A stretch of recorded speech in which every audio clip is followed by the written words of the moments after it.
तेरे प्यार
सजी किताब से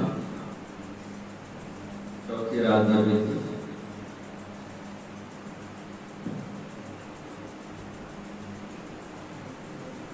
किताब पवित्र आत्मा की महिमा हो।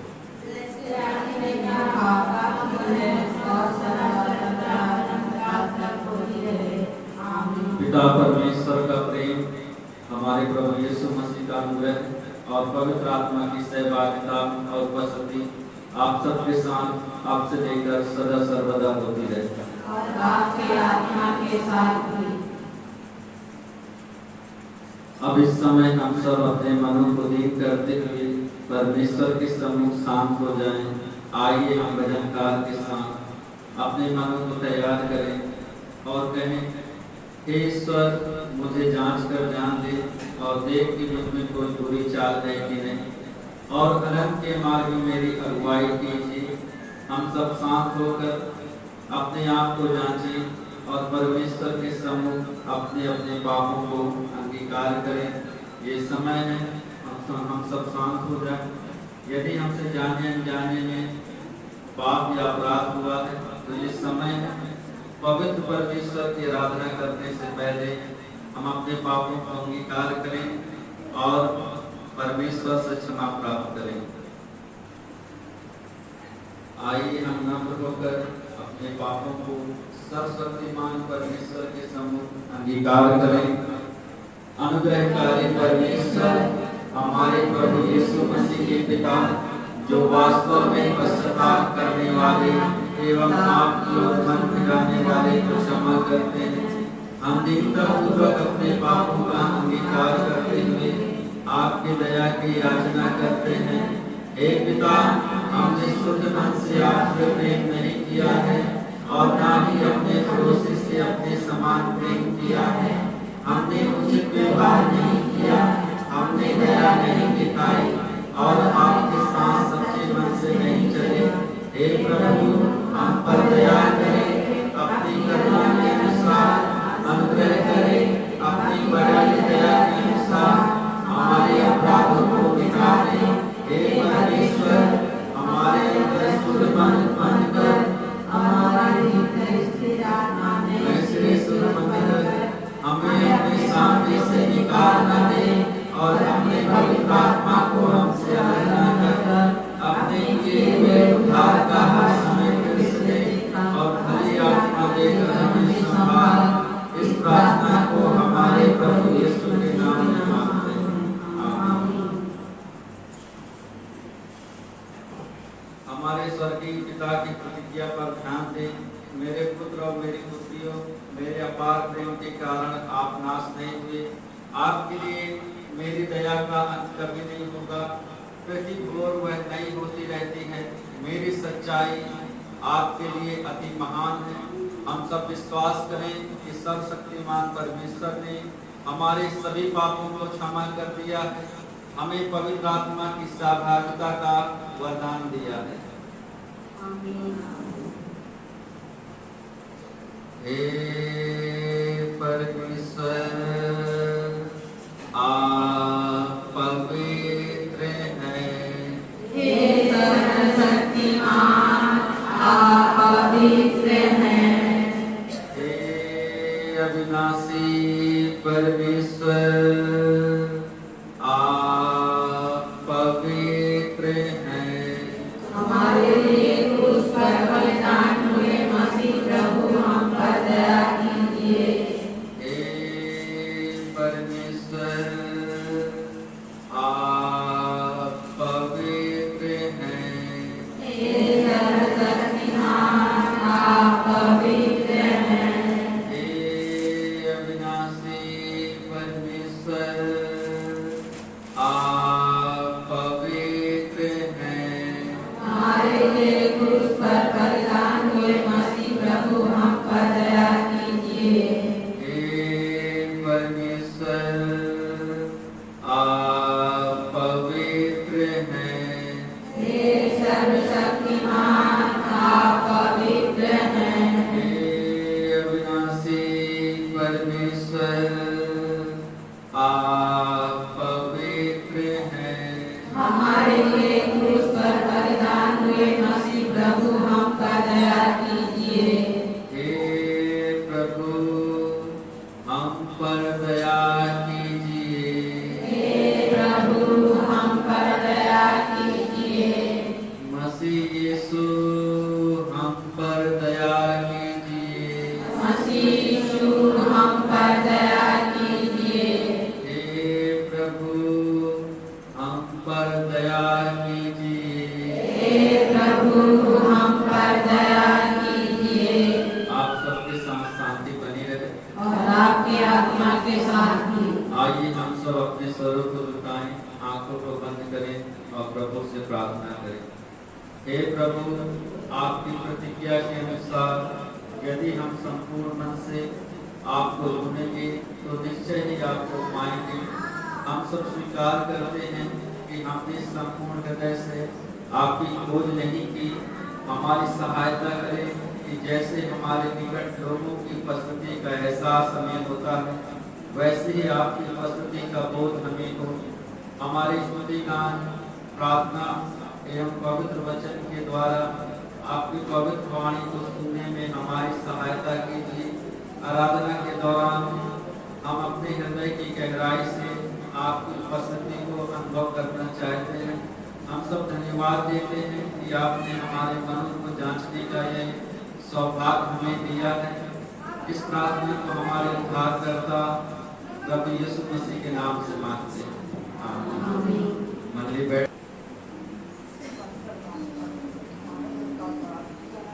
चाहे तुमको दिल से लाए मिलके,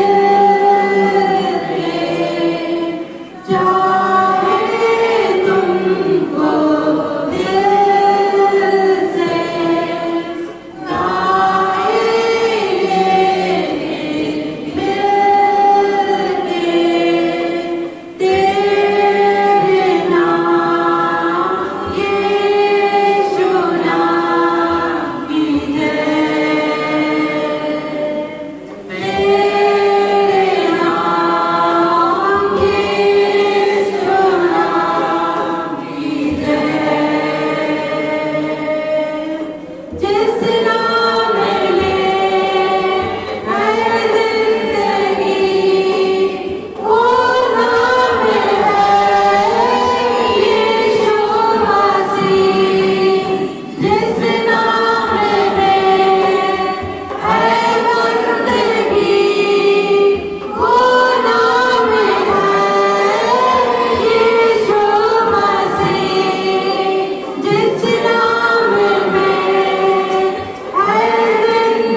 हमारे अनादि परमेश्वर, हमारे स्वर्गीय पिता, कृपया हमारे हृदय, विचार और इच्छा को अपनी ओर केंद्रित करें कि हम पूर्ण रूप से आपके लिए ही समर्पित हों। हम विनती करते हैं प्रभु, हमने जो आराधना की है, गीतों को गाया है प्रभु, हमारी आराधना भेंट को आप स्वीकार करें और हम सबको हमारे उद्धारकर्ता आपके इकलौते पुत्र यीशु के नाम में आशीष करें। और प्रभु, जब हम आपके वचन का पाठ करते हैं, आप हमें बुद्धि और समझ प्रदान करें। आगे के समय को आपके हाथों में सौंपते हैं। इस प्रार्थना को यीशु ख्रिस्त के नाम से मांगता हूं, आमीन। पहला राजा की किताब 3 अध्याय 5 आयत से लेकर 9 आयत तक।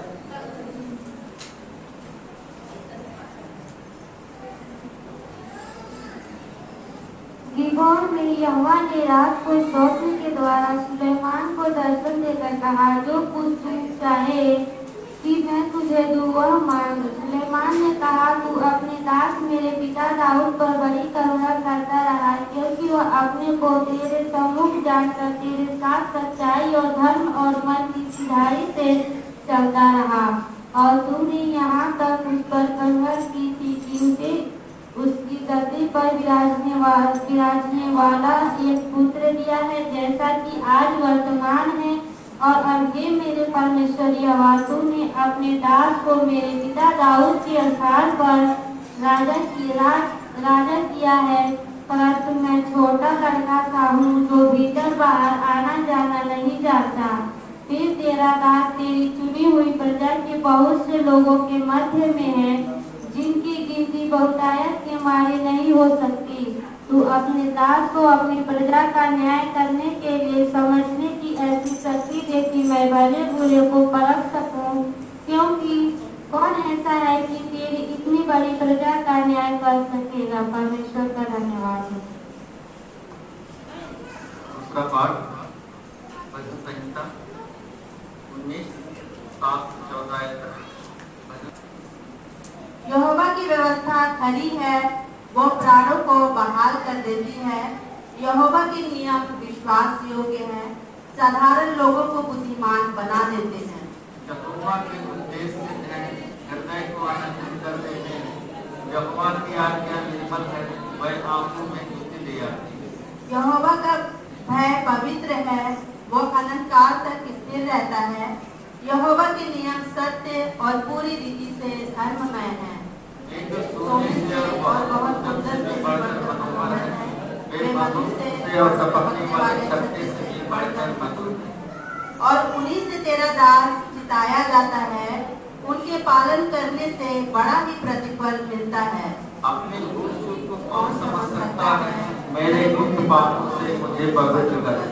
तू अपने दास को ढिठाई के पापों से भी बचाए रख, वो मुझ पर प्रभुता करने ना पाए, तब मैं सिद्ध हो जाऊंगा और बड़े अपराधों से बचा रहूंगा। मेरे मुंह के वचन और मेरे हृदय का ध्यान तेरे सम्मुख रहने योग्य हो। हे यहोवा परमेश्वर, मेरी चट्टान और मेरा उद्धार करने वाले। आमीन। प्रभु की शांति आप सबके साथ हो। आइए हम आदर के साथ हमारे प्रभु यीशु मसीह के पवित्र सुसमाचार को सुने, जो संत मत्ती रचित सुसमाचार और उसका 16 अध्याय 5 से 12 तक लिया गया है।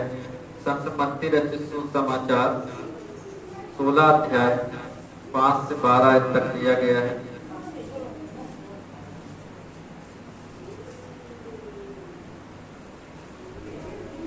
चेले झील के उस पार पहुंचे, पर वे रोटी देना भूल गए थे। यीशु ने उनसे कहा, देखो, फरीसियों और सदूसियों के खमीर से सावधान रहना। वे आपस में विचार करने लगे, हम रोटी नहीं लाए, इसलिए वह ऐसा कहता है।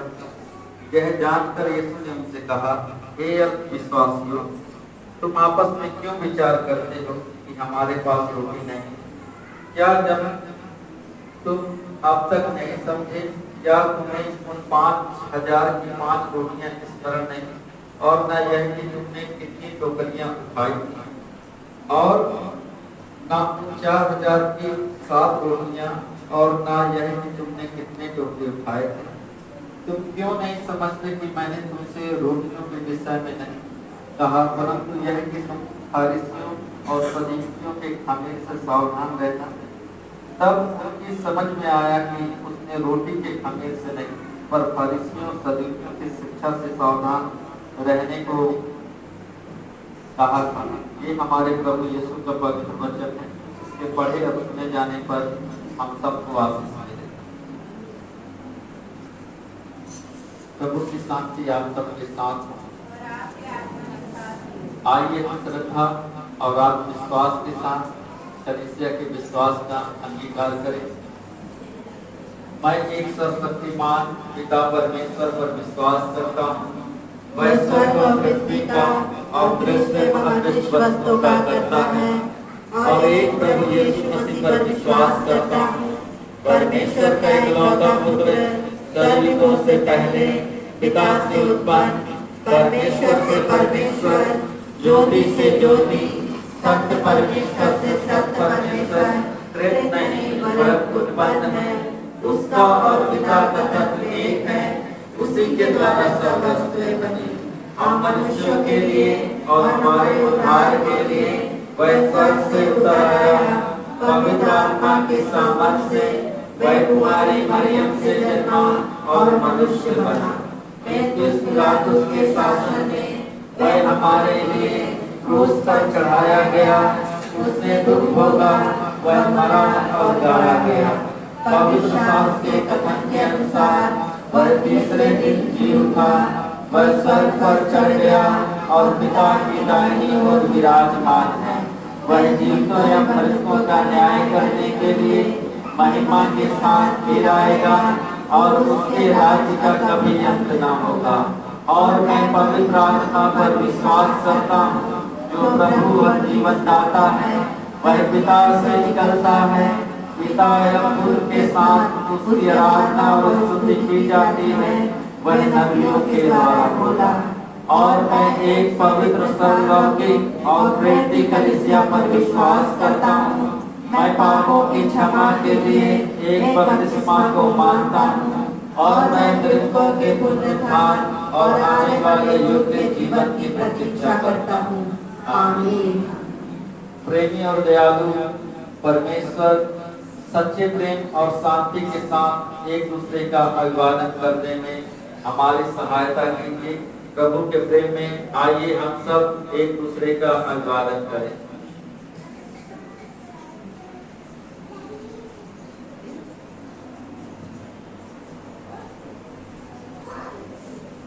प्रिय भाइयों और बहनों, जो शांति हमें मिली है निरंतर आप सबके साथ बनी रहे।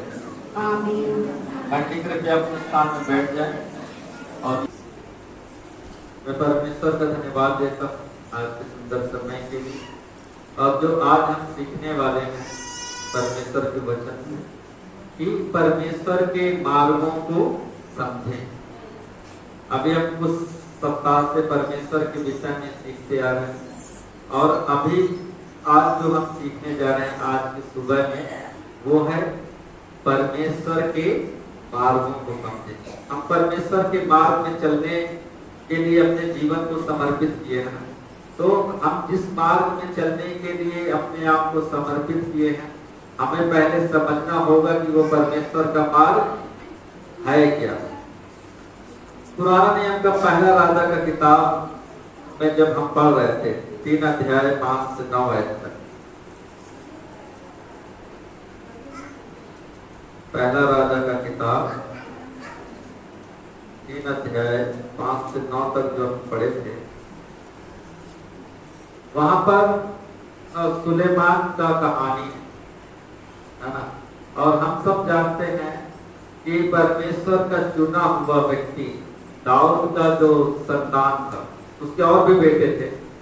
तो लेकिन परमेश्वर ने दाऊद के बाद जो राजा को चुना परमेश्वर की ओर से, वो सुलेमान था।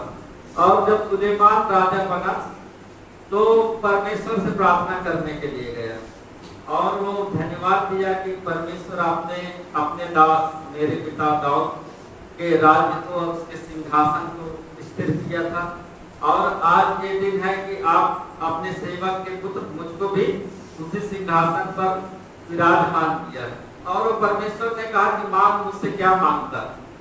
तो परमेश्वर के सम्मुख में सुलेमान राजा बोलता है कि मैं बहुत छोटा व्यक्ति और मुझे नहीं पता कि अंदर बाहर कैसे आना जाना चाहिए, मतलब परमेश्वर के पास और बाहर लोगों के पास में कैसे आना जाना चाहिए मुझे नहीं पता, और ये बहुत बड़ी प्रजा है जिसका राजा मैं नियुक्त चुना हूं।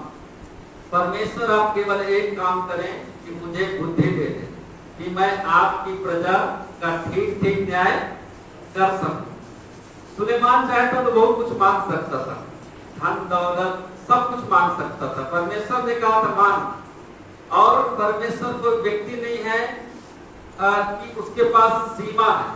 परमेश्वर असीमित है, कुछ भी परमेश्वर के वो मांगने से ऐसा नहीं है कि परमेश्वर बोले ये चीज मैं नहीं दे सकता।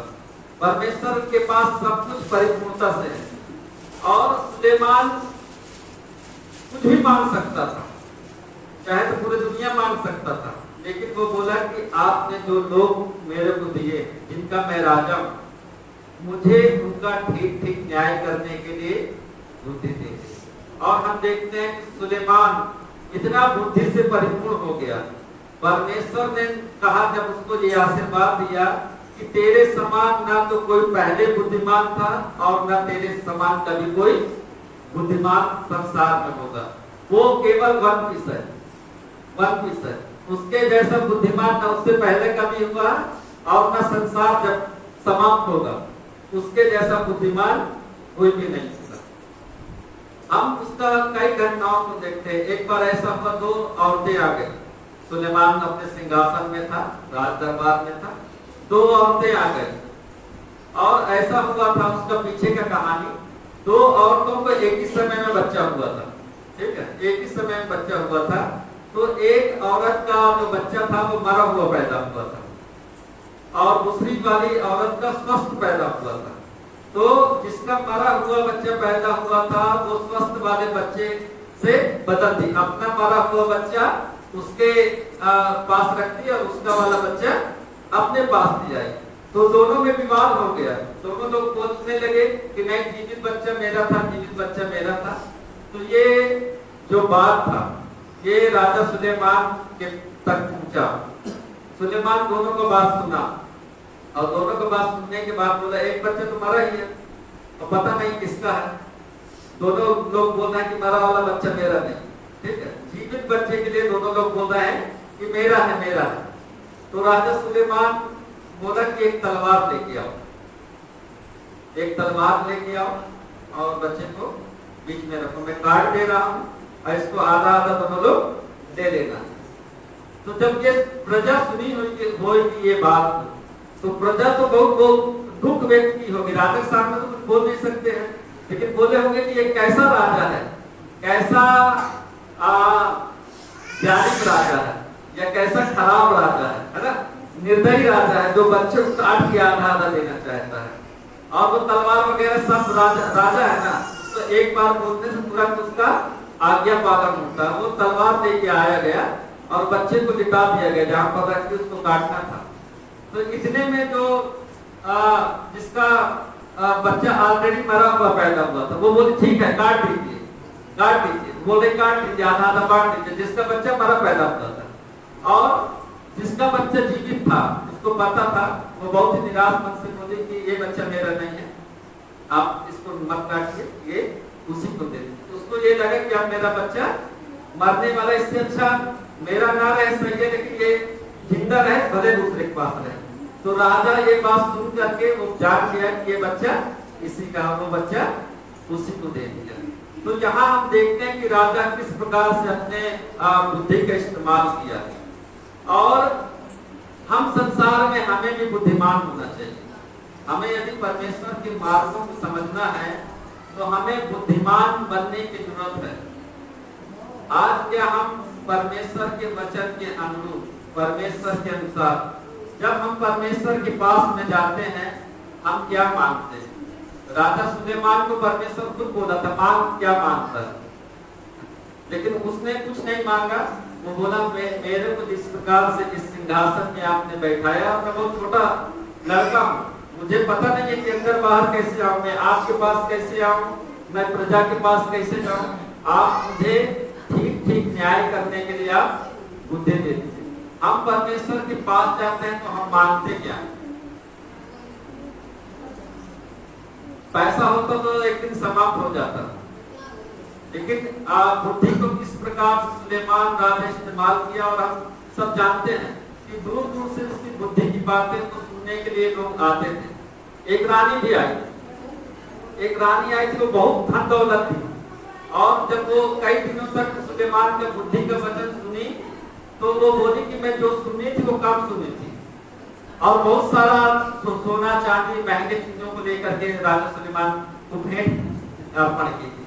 तो हमारे जीवन में सबसे जो मुख्य चीज है वो है बुद्धि, और बुद्धि दो प्रकार का होता है, एक शैतानी बुद्धि होता है और एक परमेश्वर का बुद्धि होता है। तो हम किस बुद्धि को प्राप्त करना चाहिए? क्योंकि बाइबल में लिखा है, जब आप नीति वचन की किताब पढ़ेंगे कि बुद्धि चोखे सोने से भी उत्तम है, और महंगा जो बड़ी वगैरह होता है, ठीक है, उसमें नाम दे दिया है, उनसे भी बहुत उत्तम है। तो हमें बुद्धि प्राप्त करने के लिए परमेश्वर से प्रार्थना करना चाहिए। हमारे जीवन में बुद्धि है तो धन दौलत आपके पास में आ जाएगा। तो हमें अपने बच्चों को बुद्धि के लिए कोशिश करना चाहिए कि वो बुद्धिमान हो, और कौन सा बुद्धिमान? अच्छा वाला बुद्धिमान, क्योंकि गलत काम करने वाले भी तो बुद्धिमान होते हैं ना। आप जो लोग आपसे मोबाइल में बैंक का पासवर्ड या खाता नंबर पूछ लेते हैं, बहुत चालाक है ना वो लोग भी, इसीलिए तो आपके अकाउंट से पैसा गायब कर देते हैं। तो वो शैतानी बुद्धि नहीं, परंतु जो परमेश्वर का पवित्र बुद्धि है उसे हमें भी प्राप्त करना चाहिए और हमारे संतानों को भी प्राप्त करना चाहिए। तो हमें निरंतर जब हम प्रार्थना करते हैं तो हमें प्रार्थना करना चाहिए कि परमेश्वर हमें और हमारे बच्चों को बुद्धि दे। आप कई लोग प्रार्थना कराते हैं ना अपने बच्चों के लिए कि सर इसका पढ़ाई में मन नहीं लगता है, इसको पढ़ना लिखना नहीं आता है, तो आप प्रार्थना करें अपने बच्चों के लिए। जब आपके बच्चे सो जाते हैं आप उनके ऊपर हाथ रख के प्रार्थना करना चाहिए कि मेरे बच्चे को परमेश्वर बुद्धि से परिपूर्ण करे, और उन्हें हमेशा अच्छी किताबों को पढ़ने के लिए आप दीजिए, किताब को पढ़ने के दीजिए। अच्छे लोगों के साथ में बैठे, जो आपके गांव में बुजुर्ग लोग हैं जो अच्छे, आपको लगता है अच्छी शिक्षा इनसे मिल सकता है, तो आप उनके साथ बैठाइए ताकि आपका बच्चा जो है और आप स्वयं भी बुद्धिमान बने। हालेलुया। तो हमारे जीवन में यदि परमेश्वर के मार्ग में हमें चलना है तो सबसे पहले क्या जरूरत है?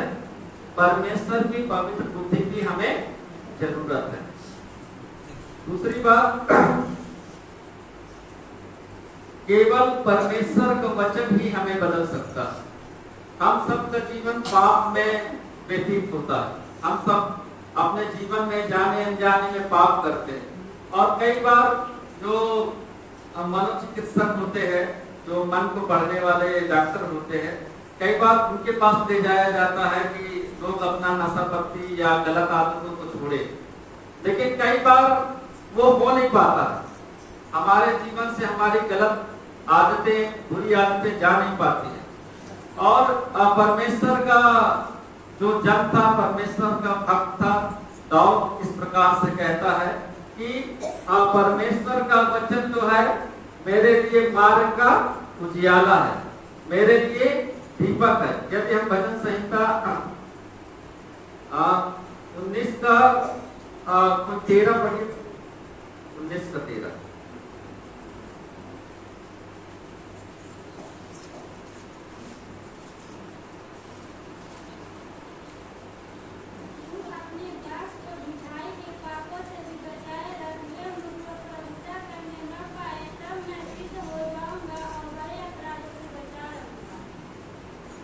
और 14 मेरे मुंह के वचन और मेरे हृदय का ध्यान तेरे सम्मुख ग्रहण योग्य हो। हे यहोवा परमेश्वर, मेरे चट्टान और मेरे उद्धार करने यहाँ जब आप पूरा पढ़ेंगे ना, इसमें दाऊद कहता है कि अपनी भूल चूक को कौन समझ सकता है। हम कई बार गलती से अनजाने में पाप कर देते है ना, और हमको समझ में नहीं आता कि ये हमने पाप कर दिया। बीते सप्ताह में मैं बताया था ना, मूसा को परमेश्वर ने कहा था चट्टान से बात कर, लेकिन वो चाहे भीड़ के मारे ना सुना हो, चाहे उसके दिमाग में ये बैठा हो कि हमेशा परमेश्वर लाठी के द्वारा काम करता है, इसने वो लाठी मार दिया था, है ना। वही उसका भूल चूक था, मूसा का भूल था, तो उसने बात करने की जगह उसने लाठी मार दिया। और परमेश्वर ने मूसा को कहा कि तूने मेरे नाम को अपवित्र कर दिया है, और इसीलिए वाचा का देश कनान देश में तू नहीं जा पाएगा। और मूसा ने कई बार इसके लिए प्रार्थना किया कि प्रभु मेरे को जाने दे। तो आपने शुरू से अंत तक मेरे को अगुवाई किया है, इन भीड़ को निकालने के लिए आप मेरा इस्तेमाल किया है, आप मुझे भी मेरे पाप को क्षमा कर दे, मुझे जाने दे। परमेश्वर ने बोला तो मैं कह दिया, तो कह दिया अब इस विषय में बात नहीं करना, दूर से ही। एक जॉर्डन जगह है, जॉर्डन, ठीक है, जहाँ यीशु मसीह बपतिस्मा लिया था यूहन्ना के हाथ से, तो नदी है बीच में, इस पर जॉर्डन है, बीच में नदी है, उस पर इजराइल देश है। तो पहाड़ का नीगो पर्वत एक जगह है, नीगो पर्वत में परमेश्वर ने कहा तू देश को देख ले, अब तू इस यरदन को पार कर नहीं पाएगा। तो हम देखते हैं कि कई बार अपने भूल चूक को हम नहीं समझ पाते हैं। मूसा भी अनजाने में ये भूल हुआ था उससे, और वो भूल के कारण परमेश्वर ने कहा मेरे नाम को तुमने अपवित्र किया, इसलिए तुम वाचा के देश में नहीं पहुंच पाओगे, ये नदी को तुम क्रॉस नहीं करने पाओगे। और हम देखते हैं 14 आयत कि मेरे मुख के वचन और मेरे हृदय का ध्यान तेरे सम्मुख ग्रहण योग्य। जो हमारे मुंह का शब्द है और जो हमारे हृदय का ध्यान है, हम सब का जो हम कहते हैं मुंह का शब्द के द्वारा, जब हम प्रार्थना करते हैं, आराधना करते हैं या मनुष्यों से बात करते हैं, हमारे मुंह से शब्द निकलता है ना। और हमारा जो हृदय, हमारा हृदय हमेशा सोचता रहता है, जब हम सोए भी रहते हैं तब भी वो काम करता रहता है। तो यहाँ पर जो भजन संहिता का लिखने वाला है वो कह रहा है कि मेरे मुंह का शब्द और मेरे हृदय का विचार परमेश्वर को ग्रहण योग्य होना चाहिए। क्या हमारा शब्द और हमारा विचार परमेश्वर के सम्मुख ग्रहण योग्य है कि नहीं? हमें ये जानना चाहिए कि परमेश्वर महापवित्र परमेश्वर है, जो हमारे सीमा से समस्त भी बाहर है कि वो कितना पवित्र है। और जब हम बात करते हैं, हम प्रार्थना करते हैं, क्या हमारा शब्द परमेश्वर को ग्रहण योग्य है या नहीं? हम जो सोचते हैं वो परमेश्वर को ग्रहण योग्य है या नहीं? तो हमें उसी प्रकार से सोचना चाहिए और शब्द कहना चाहिए कि परमेश्वर को ग्रहण योग्य होना चाहिए। दाऊद, जिसको परमेश्वर इतना प्रेम करता था और भेड़ का पीछे पीछे चलने से उसको वहां से हटा करके इजराइल का सिंहासन में बैठाया, और परमेश्वर ने कहा कि ये दाऊद जो है मेरे मन के अनुसार व्यक्ति है, मेरे मन के अनुसार ये व्यक्ति है। लेकिन जब उसने पाप कर दिया, दूसरी की पत्नी को अपना पत्नी बना दिया, उसके पति को मरवा दिया, और दाऊद को बहुत इच्छा था कि मैं यहाँ महल में रहता हूँ और परमेश्वर तंबू में रहता है, तो वो सोचा कि मैं परमेश्वर के लिए एक मंदिर बनाऊंगा, क्योंकि मैं तो महल में रहता हूँ, परमेश्वर तंबू में रहता है, मैं एक परमेश्वर के लिए मंदिर बनाऊंगा। और जब उसने इच्छा जाहिर किया, परमेश्वर ने रोक दिया, परमेश्वर ने रोक दिया कि तू मेरा मंदिर बना नहीं पाएगा, क्योंकि तेरा हाथ जो है खून से सना हुआ है, लेकिन तुम्हारा बेटा ये कार्य को कर पाएगा। तो हम यहाँ पर देखते हैं कि आपने चाहे जितना भी अच्छा काम किया हो बीते समय में, लेकिन जिस दिन आप परमेश्वर के विरोध में कार्य करते हैं, पाप करते हैं, परमेश्वर आपसे अपनी महिमा कभी भी नहीं देगा।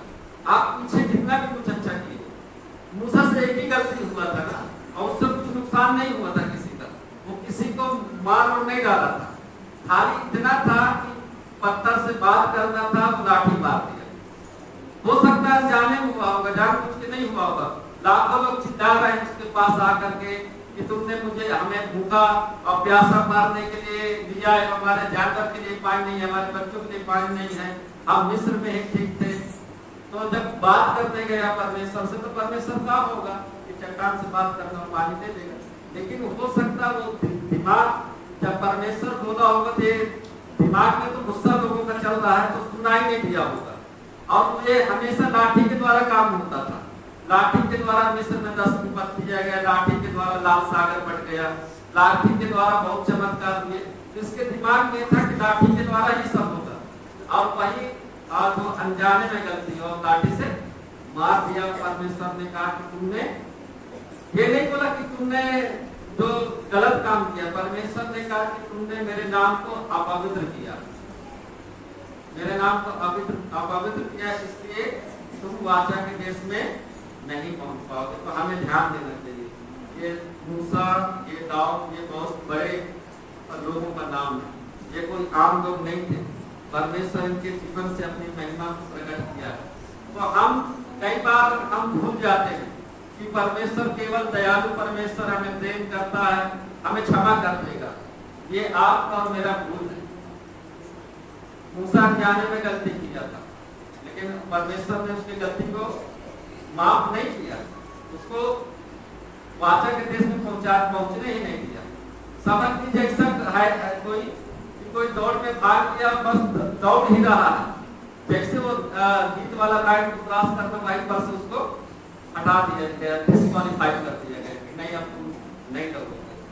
बस अब उसका कितना दूर था, वो नदी को पार ही करना था, लेकिन वो नहीं जा पाया।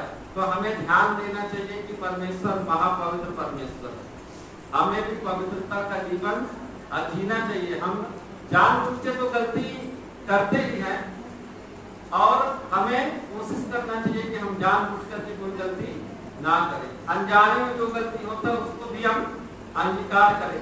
इसलिए जब हम आराधना शुरू करते हैं तो एक समय आता है कि गाने से पहले हम लोग क्या करते हैं, शांत रह करके हम अपने पापों को अंगीकार करते हैं कि हमसे जाने अनजाने में जो गलती हुआ है परमेश्वर क्षमा कर और हमें शुद्ध कर। उसके बाद हम गीतों को गाना शुरू करते हैं। तो हमें ध्यान देना चाहिए कि परमेश्वर ही केवल हमारे जीवन को बदल सकता। कोई व्यक्ति आपके जीवन को बदल नहीं सकता है, कोई पास्टर मिशनरी आपके जीवन को बदल नहीं सकता। आपका जीवन परमेश्वर के वचन के द्वारा पवित्र आत्मा ही बदलेगा। यदि पवित्र आत्मा आपके जीवन में काम नहीं करेगा तो आपका जीवन आप कितना भी बाइबल पढ़ते रह जाइए, अब कभी भी जीवन बदल नहीं पाएगा। तो हमें मालूम होना चाहिए कि परमेश्वर पवित्र आत्मा के द्वारा जीवन बदलता है। तीसरी बात, मसीह में हम सब एक मन रखें। हम मसीह का मन के जैसे हमें मन रखना चाहिए।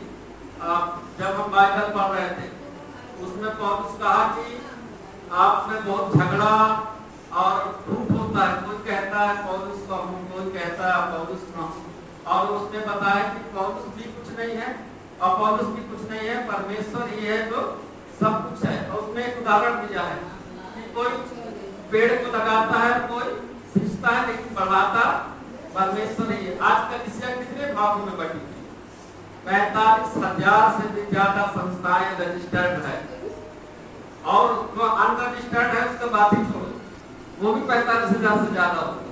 ठीक है, जबकि यीशु मसीह ने एक ही कलीसिया बनाया था और वो पवित्र कलीसिया था। लेकिन आज लोग छोटा छोटा टुकड़ा में बट के उस परमेश्वर की पवित्रता को और उस पवित्र कलीसिया को, जो वास्तव में स्वर्ग में जाने वाली कलीसिया है, उसके स्वरूप को ही बदल डाला है। कोई कहता है मैं पेंटिकोस्टल हूँ, कोई कहता है मैं ये हूँ, कोई कहता है मैं वो हूँ। हमें याद रखना चाहिए कि हम सब एक ही प्रभु के जन हैं, एक ही प्रभु के हम सब भक्त हैं। हम सब कौन है? कलीसिया क्या है? कलीसिया यीशु मसीह का शरीर है और हम सब उसके अंग हैं। हम कहे अलग अलग संस्थाओं में बैठे हैं, हम एक ही कलीसिया। संसार में जहाँ की कलीसिया पाई जाती है, आप बताने के लिए बताओ कुछ भी, लेकिन परमेश्वर का दृष्टि में एक ही कलीसिया है। और वो कलीसिया पवित्र होना चाहिए। अब बाकी यदि कोई और कुछ कलीसिया का नाम दे के कर रहा है जो वास्तव में कलीसिया नहीं है, वो समझ लो अपने ऊपर दंड लेके आ रहा है। कोई पुतला है ना, जब आप कपड़े के शोरूम में जाते हो तो स्टेचू बोलते हैं ना, हिंदी में पुतला समझ लीजिए, ठीक है। आदमी औरत का पुतला रहता है ना कपड़े का शोरूम में। अब जब मॉल वगैरह में जाओ, यहाँ मुंतिका में भी मॉल खुला है ना, याद होता क्या पता नहीं चले, वहां भी पुतला रहता है ना, उस पुतले को अच्छा कपड़ा पहना देते हैं, ठीक है, कपड़ा पहना देते हैं ताकि उस कपड़े को देख करके लोग खरीदे। लेकिन वो वास्तव में पुतला है, कोई जीवित आदमी औरत नहीं है। दिखता आदमी के जैसे, दिखता औरत के जैसे है, और लेकिन वो ओरिजिनल नहीं, उसको हम आदमी नहीं बोल सकते। आदमी का पुतला है, आदमी का औरत का स्टेचू है। उसी प्रकार संसार में बहुत सारे ऐसे लगते हैं कि वो है कलीसिया, ठीक है, लेकिन वास्तव में वो कलीसिया नहीं है, डमी है। मोबाइल का भी डमी होता है। दुकान में जब जाओ तो कोई नया मोबाइल खरीदने, महंगा मोबाइल, तो आपको डब्बे से खोल के मोबाइल नहीं दिखाएगा, डमी दिखाएगा, मतलब हूबहू मोबाइल जैसे रहेगा। तो देखा डमी, मोबाइल का डमी आप लोग देखे हैं? जो नहीं देखा है तो यहाँ मोतीराम में रात मोबाइल है ना, वहां चले जाइएगा, डमी दिखेगा। सेम टू सेम मोबाइल के जैसे डमी होता है। अब वो डमी आपको दिखाएगा कि ये मोबाइल ऐसे दिखता है, लेकिन आप उसमें बटन चालू करके कुछ भी देख नहीं पाएंगे, वो डमी है खाली, उसका एक रोल मॉडल है, उसके अंदर कुछ भी नहीं है, खाली डब्बा है। अब जब आप उसको देख लेंगे और जब खरीदना होगा तब वो डब्बे से निकाल करके असली मोबाइल देगा। जब उसको पैसा देंगे तो असली मोबाइल देगा, चेक करके बेकायदा देगा। तो इसी प्रकार संसार में ऐसे दिखने वाली बहुत सी कलीसियाएं हैं, वास्तव में वो कलीसिया नहीं।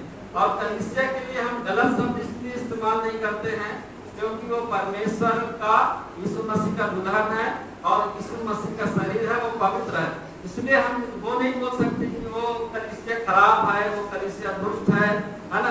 ऐसे हम शब्दों का इस्तेमाल नहीं करते क्योंकि हम जानते हैं कि कलीसिया पवित्र है और वो यीशु मसीह की दुल्हन है, यीशु मसीह का शरीर है, वो समझाने के लिए। तो हमें याद रखना चाहिए कि हमें लड़ाई झगड़ा नहीं होना चाहिए। तमाम प्रकार की शिक्षाएं फैला हुआ है कलीसिया को लेकर के, इसलिए पौलुस ने कहा कि मैं कुछ नहीं हूं और अपोलोस भी कुछ नहीं है, परमेश्वर ही सब कुछ है और परमेश्वर ही बढ़ाता है। इसलिए हमारे मसीही समुदाय में हमें समझना चाहिए कि हम सब एक ही शरीर का हिस्सा है, हम शरीर नहीं है। ध्यान दीजिएगा, ध्यान दीजिए, ये उंगली है ना, ये उंगली को आप शरीर का अंग बोल सकते हैं, पूरा शरीर कभी भी नहीं बोल पाएंगे कि पूरा शरीर है। हाथ भी कभी नहीं बोल पाएगा कि मैं पूरा शरीर हूं। शरीर से अलग हो जाने से इनका कोई भी महत्व नहीं है। तो इसीलिए हमें पवित्र शरीर मतलब पवित्र कलीसिया में बने रहना चाहिए, तभी वो उसका महत्व है। अलग हो जाएगा उसका कोई भी महत्व नहीं। उदाहरण के लिए पेड़, यदि हम पेड़ को कलीसिया को उदाहरण दें, पेड़ में पत्ते फल सब कुछ होते हैं, लेकिन उसको ऊर्जा, उसको शक्ति, उसको खाना पानी कहाँ से मिलता है? जड़ से। जड़ नीचे रहता है, जड़ दिखाई नहीं देता। यदि जड़ उसका खराब हो जाए तो पेड़ बना रहेगा? नहीं बना रहेगा। कितना भी अच्छा फल दे, कितना भी सुंदर हो, सूख के एक बार में मर जाएगा। तो हमें समझना चाहिए कि जो कलीसिया का प्रभु है, कलीसिया का जो स्वामी है, कलीसिया का जो मालिक है, वो स्वयं यीशु मसीह है। कोई पास्टर, कोई बिशप, कोई फादर, कोई पोप नहीं। कलीसिया का जो स्वामी है, जो मालिक है, वो स्वयं यीशु मसीह है। तो हमें ध्यान देना होगा जब हम बुद्धि की बातों को सीख रहे हैं कि वास्तव में जो कलीसिया, जिस कलीसिया में हम जा रहे हैं, वो प्रेरित कलीसिया है कि नहीं। उसका जो विश्वास है वो यीशु मसीह के शिष्यों के जैसा विश्वास वो कलीसिया फॉलो करती है कि नहीं करती है।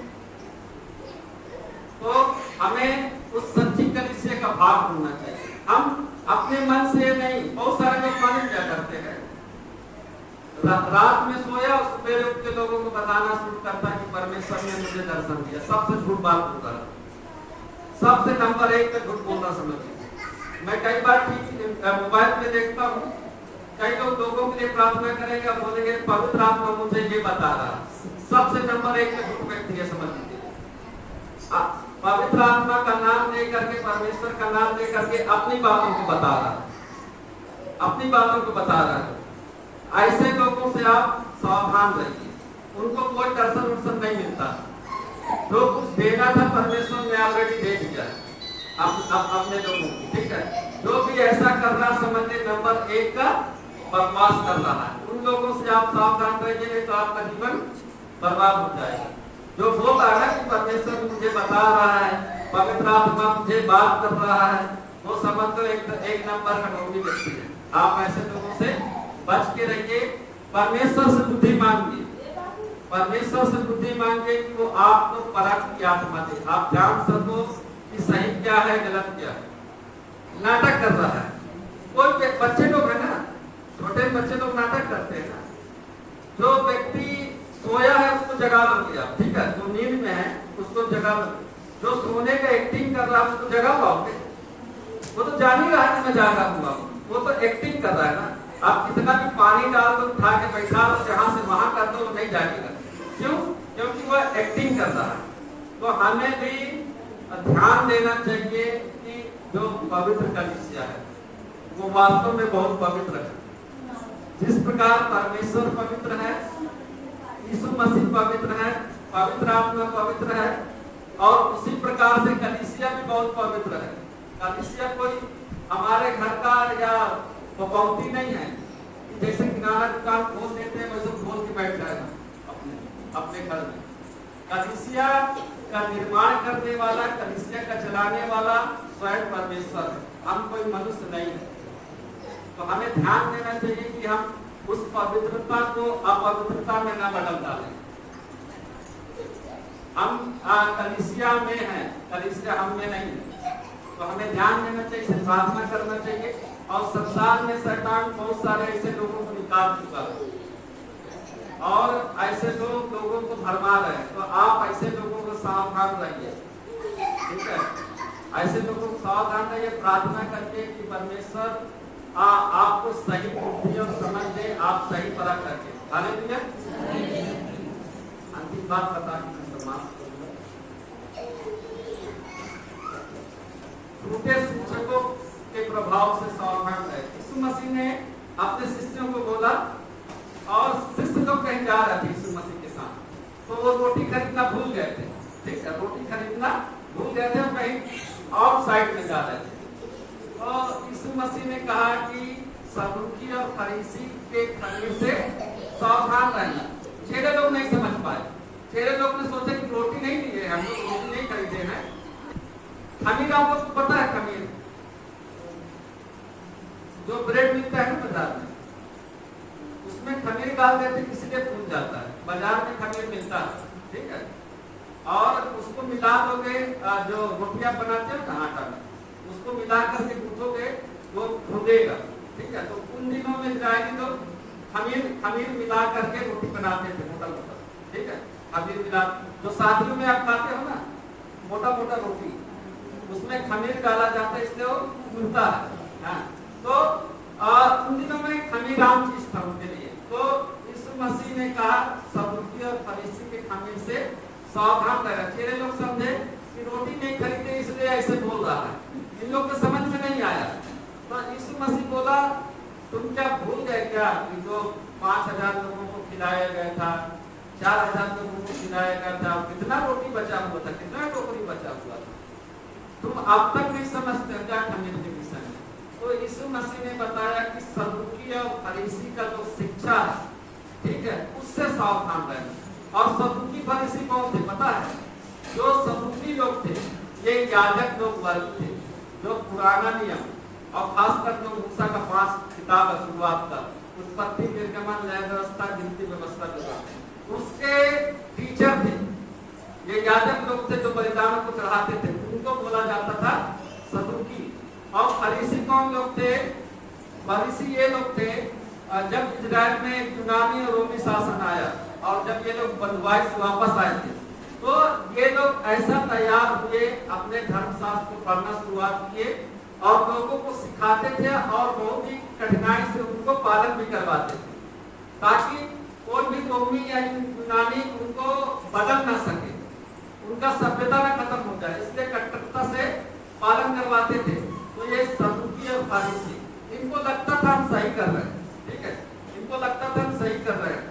यीशु मसीह ने कहा कि इनके शिक्षा से सावधान रहे, जबकि इनको पता ही नहीं था कि हम गलत शिक्षा दे रहे हैं। सदूकी फरीसी ये पुराने नियम में पढ़ने वाले लोग थे।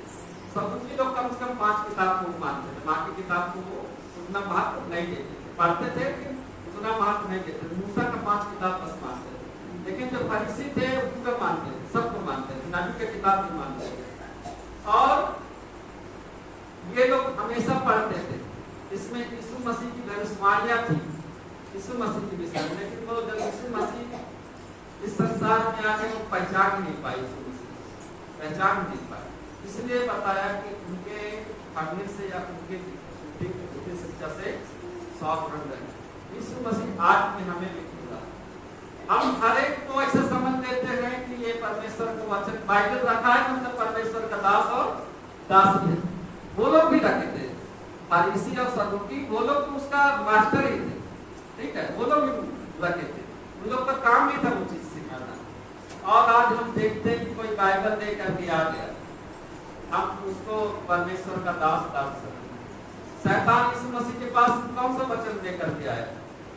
जब यीशु मसीह उपवास थे और यीशु मसीह को भूख लगा, तो शैतान कौन सा वचन बोल रहा था?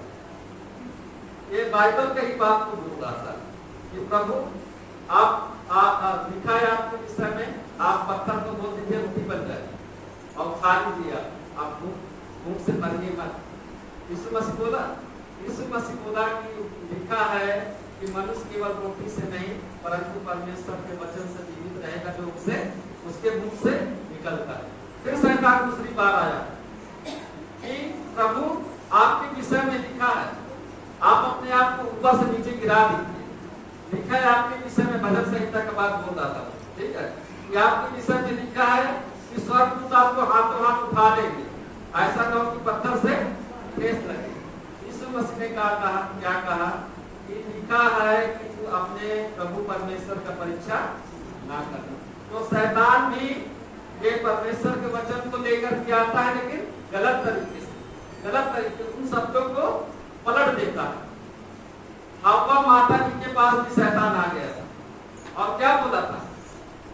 जिस पेड़ के फल को परमेश्वर ने खाने के लिए मना किया था कि जिस दिन इस पेड़ का फल खाओगे उसी दिन मर जाओगे। शैतान आ गया और बोला क्या सच है कि परमेश्वर ने इसे छूने के लिए मना किया? छूने के लिए मना नहीं किया था परमेश्वर ने, खाने के लिए मना किया। लेकिन शैतान देखिए कैसे आकर के अपने शब्दों को, परमेश्वर के शब्दों को पलट रहा है। क्या बोल रहा है? क्या सच में परमेश्वर ने आपको इस पेड़ को छूने से मना किया? फिर बोला कि आप यदि इस फल को खा लोगे तो तुम परमेश्वर के तुल्य हो जाओगे, परमेश्वर के बराबर हो जाओगे और तुम्हारी आंखें खुल जाएंगी। शैतान भी कहा कौन सा लेके आया? भाई परमेश्वर के शब्द को लेके आया, लेकिन क्या किया? पलट दिया। शब्द को लाया लेकिन उस शब्द को पलट दिया। आज भी ऐसे जो पास्टर मिशनरी जो परमेश्वर की ओर से नहीं है, वो शब्द को पलट देते हैं, कहेंगे अपने मन की बात, लेकिन बोलेंगे पवित्र आत्मा हमको बता रहा है।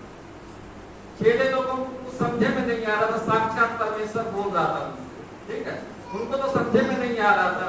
बाद में यीशु मसीह को बताना पड़ रहा था कि इसका मतलब ये नहीं, इसका मतलब ये। और जब किसान का दृष्टांत यीशु मसीह दिया तो बाद में चेले लोग पूछते थे, उनको समझ में नहीं आ रहा था। और यहाँ लोग अपनी मन की बात कर करके बोलेंगे परमेश्वर मेरे को बता रहा है, वो सब झूठ बात है। वो सब जो कर रहे हैं ना परमेश्वर का नाम लेकर के, मैं कई बार टीवी में देखता हूँ, सब मूर्खतापूर्ण बातें, सब मूर्खतापूर्ण बातें।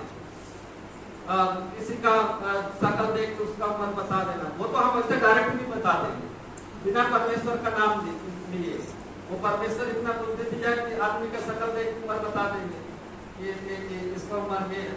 आजकल आप फेसबुक में इंस्टाग्राम में देख करके लोग नाम पता कर लेते हैं, ठीक है, बता देंगे इस नाम से नाम शुरू हुआ।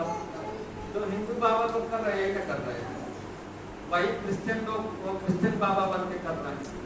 तो ऐसे लोगों से आप सावधान रहिए, नहीं तो आपका जीवन बदल जाए। आपको लगेगा कि हाँ आप कलीसिया में हो, और जबकि वो कलीसिया है ही नहीं, वो कलीसिया है ही नहीं। कलीसिया में हम क्यों आते हैं? क्योंकि हमें अनंत जीवन प्राप्त हो। और बाइबल बताती है कि जिसके पास पुत्र है उसके पास अनंत जीवन है। हमारे पास यीशु मसीह है कि नहीं है? तो हमें कोई भी बाइबल लेकर दिया जाए, ठीक है। ये सदूकी और फरीसी उसी के टीचर थे। जो पुराना नियम आप बाइबल पढ़ते हो ना, इसी के मास्टर थे, सिखाने वाले लोग। यीशु मसीह ने कहा इनकी खमीर से झूठी शिक्षा से मजबूत है। इसका मतलब वो सही शिक्षा भी देते थे, सही शिक्षा भी देते थे, लेकिन कभी कभी झूठा भी दे देते थे। तो हमें सावधान रहना चाहिए। कोई भी बाइबल आके पकड़ के आपके पास में आ गया, ठीक है, आप पहले परखो कि वास्तव में परमेश्वर की ओर से है या नहीं। इन दिनों में कई लोग घूम रहे हैं, ठीक है। कोई बोला कि केवल यीशु मसीह पर विश्वास करो, परमेश्वर पवित्र आत्मा नहीं है। कोई दो बार तीन बार बपतिस्मा आके दे के जा रहा है। ऐसे लोगों से आप सावधान रहो।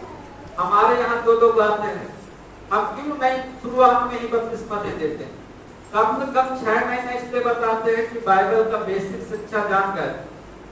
बपतिस्मा कोई सामान नहीं है, कोई साड़ी या कपड़ा नहीं है कि आप खरीदे और पसंद नहीं आए तो ले जाके वापस कर दो, ठीक है। वो कोई सामान नहीं है। नया व्यक्ति को जा गया, आपको जानता नहीं है, आपका आत्मिक स्थिति नहीं जानता, आप कौन हो, आपका जीवन कैसे व्यतीत चल रहा, वो साल में एक बार आएगा, आपको बपतिस्मा दे के चला जाएगा। उसके बाद सिखाएगा कौन? आपको सिखाएगा कौन? आपको जान रहा वो व्यक्ति, और जानता भी नहीं होगा ना शिक्षा देता हो, मैं जान रहा हूं। जितने लोग घूम करके साल में एक बार आ जाते हैं, उन लोगों से आप सावधान रहिए। उनको सीधा बोलिए कि आप बपतिस्मा देना चाहते हैं, आप 50 लोग को दीजिए, लेकिन 6 महीने यहाँ रुक के बिताइए, लोगों को सिखाइए, समझाइए बपतिस्मा क्या है, इसको लेना चाहिए, कब लेना चाहिए, उसके बाद क्या करना है, क्या नहीं करना। देखो 3 दिन में चला जाएगा, 3 दिन में चला जाएगा, रुकने वाला है नहीं। तो ऐसे लोग हैं, और आप लोग को शायद पता नहीं, इसलिए कई लोग 2 बार भी बपतिस्मा ले लेते हैं, कई लोग 3 बार भी दे देते हैं, कई लोग 10 बार भी लेते हैं, ठीक है, क्योंकि आपको पता नहीं। इसीलिए हमें प्रार्थना करना है कि परमेश्वर हमें बुद्धि दे। आप अपने बीमारी के लिए प्रार्थना करते रहिए, उसमें कोई बुराई नहीं है। आप धन दौलत के लिए प्रार्थना करते रहिए, उसमें कोई बुराई नहीं है। लेकिन सबसे बढ़ करके बाइबल बताती है ना, उत्तम सोना से भी बढ़कर है बुद्धि। और बुद्धि का देने वाला कौन है? परमेश्वर है। और परमेश्वर की बुद्धि कैसे मिलेगा? जब हम परमेश्वर का भय मानना शुरू कर देते हैं। जब आप परमेश्वर का भय मानना शुरू करोगे, ऑटोमेटिक आपके जीवन में बुद्धि आना शुरू हो जाएगा। हम भी जब परमेश्वर को नहीं जानते थे, बुद्धि थे, मेरे को टिकट कटाना भी नहीं मालूम था। जो जनरल टिकट देते हैं ना, वो भी मेरे को नहीं पता था। मैं 19 साल की उम्र तक घर से बाहर नहीं निकला, बिना अपने माता पिता के या बिना दूसरों के मैं निकला ही नहीं बाहर। और जब विश्वास करने के बाद मैं बाहर निकला तो आज आपके सामने। और परमेश्वर ने इतना बुद्धि दिया है, और दिया भी है कि आप कुछ भी पूछ लो। मेरे को नहीं पता है, मैं आपको 1-2 दिन के अंदर में ढूंढ के उसको बता दूंगा। और कई लोग फोन करके पूछते भी हैं, मैं तुरंत ढूंढ करके बता देता हूँ, बताने की कोशिश करता हूँ। तो ये बुद्धि देने वाला कौन है? परमेश्वर ही बुद्धि देता है। तो हमें सब चीजों के लिए प्रार्थना करना चाहिए, लेकिन बुद्धि के लिए भी प्रार्थना करना चाहिए। लेकिन कैसा बुद्धि?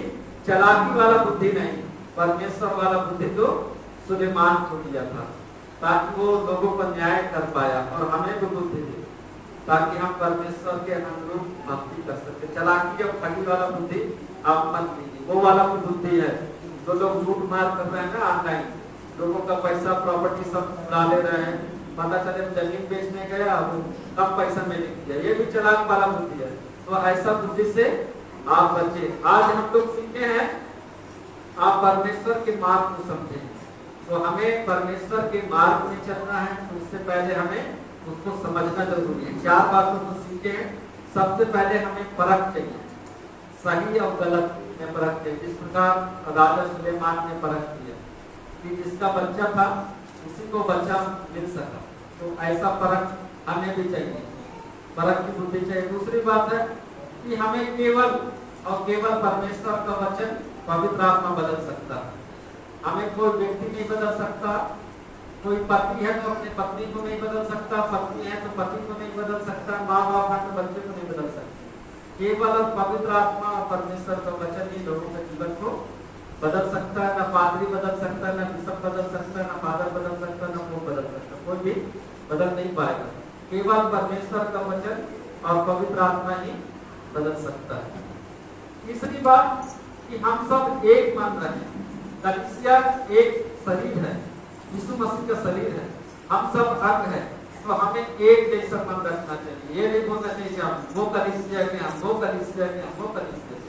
हम सब एक ही शरीर का अंग है और उसका मालिक जो है प्रभु यीशु मसीह। और अंतिम बात, झूठे शिक्षकों से सावधान रहो, झूठे टीचर से सावधान रहो। कोई भी बाइबल लेकर के आपके घर में आ गया तो समझ मत लो कि वो पादरी है, ठीक है। कई ऐसे लोग आके दूसरे की पत्नी को भी लेके चले जाते, तो ऐसे आप कौन आ रहा पहले उसका बैकग्राउंड जान चाहिए। बाइबल लेके कोई भी आ जा रहा तो उसके अपने अंदर मत घुसा दीजिए, उसका बैकग्राउंड जानिए। हम भी कई जगह जाते हैं प्रार्थना करने के लिए, दूसरों को सिखाने के लिए। मैं दूसरे कलीसिया में जाके प्रार्थना नहीं करता। अभी पढ़ा रहा था महाराज में पिछले सप्ताह में एक लड़की को लगी चिल्लाने पढ़ाते पढ़ाते, तो हम लोग का शेड्यूल है ना, 6 दिन की पढ़ाई कितने दिन में आपको करवाना है। अब पता चले भूत प्रेत के लिए प्रार्थना करने लगेगा तो टाइम बढ़ जाएगा। तो पादरी को बोले भाई इसको लेके जाओ, आपका प्रार्थना करो, ठीक है। तो दूसरे के लिए प्रार्थना दूसरे कलीसिया तब तक नहीं करते जब तक वहां का पादरी हमें खुद नहीं बोलता। या लोग आ भी जाएंगे तो बोलते हैं भाई पहले वो पादरी बोलेगा तभी हम प्रार्थना करेंगे, नहीं तो हम प्रार्थना नहीं करेंगे। तो पादरी जब बोलता है हाँ कर दीजिए प्रार्थना तभी हम करते हैं, नहीं तो दूसरे के लिए हम नहीं करते। तो हमें ध्यान देना चाहिए, सबसे महत्वपूर्ण बात है कि झूठे भविष्यवक्ता से, झूठे टीचर से आप सावधान रहे। संसार में समझ लीजिए इस समय यदि 100 बाइबल का टीचर है तो समझ लो 90 लोग फॉल्स हैं, ठीक है, बहुत ज्यादा फॉल्स हैं और बहुत कम है जो सच्चे टीचर हैं। तो आपको परखना है कि सच कौन है और झूठा कौन है। झूठे लोग को आप दूर से ही आप विदाई दे दीजिए और ऐसा कोई व्यक्ति को नहीं लेके अपने घर में या गांव में आने दीजिए जिसके विषय में आप नहीं जानते, नहीं तो पता चले वो बाइबल लेके आया और आपको बर्बाद करके चल गया। बाइबल लेके सरकार भी आ जाता, तो आप इससे सावधान रहें।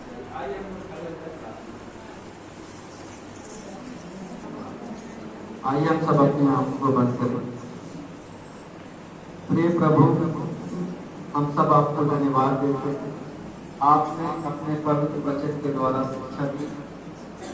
हम विनती करते हैं कि हमें आपकी आज्ञा पालन करने और आपके निकट रहने के लिए अनुग्रह प्रदान कीजिए। और जो आज हमने आपके पवित्र वचन से सीखा है, परमेश्वर के मार्ग की समझ हमें होना चाहिए और उसके अंतर्गत हमने सीखा है कि परमेश्वर जिस प्रकार राजा सुलेमान को बुद्धि दिया और वो बुद्धि से सही न्याय कर पाया, प्रभु हम सब भी आपसे उस पवित्र बुद्धि जो आपका भय मानने से हमें मिलता है, हम सबको और यहाँ पर जितने हैं उनके संतान को भी आप दें।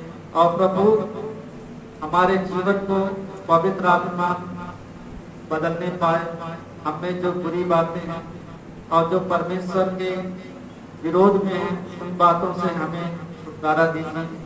प्रभु हम प्रार्थना करते हैं, जबकि प्रभु ने कहा था मैं अपनी कलीसिया बनाऊंगा और उस पर अधलोक के फाटक प्रबल न होंगे, वास्तव में प्रभु हम सब जो भी मसीह भाई बहन समुदाय हैं, हम सब एक ही शरीर का हिस्सा है प्रभु, और हम सब में एकता होने के लिए प्रभु आप हर एक को एक मन दीजिए।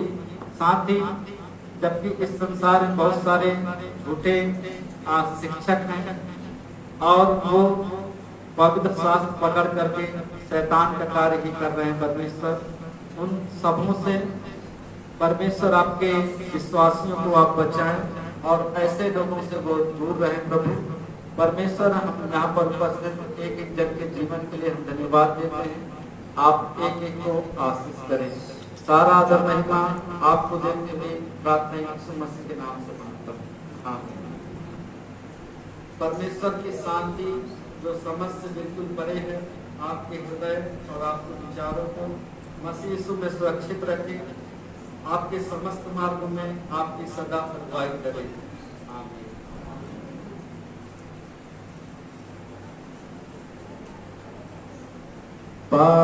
पवित्र आत्मा पिता पुत्र इन तीनों की अब होवे स्तुति, जैसा कि वो आरंभ में था, अब है और सदा रहेगा, आमीन। मंडी कृपया अपने स्थान में बैठ जाए। आराधना समाप्त हो गई है। प्रभु से प्रेम करें और उसकी सेवा करने हेतु सात्विक स्नान करें।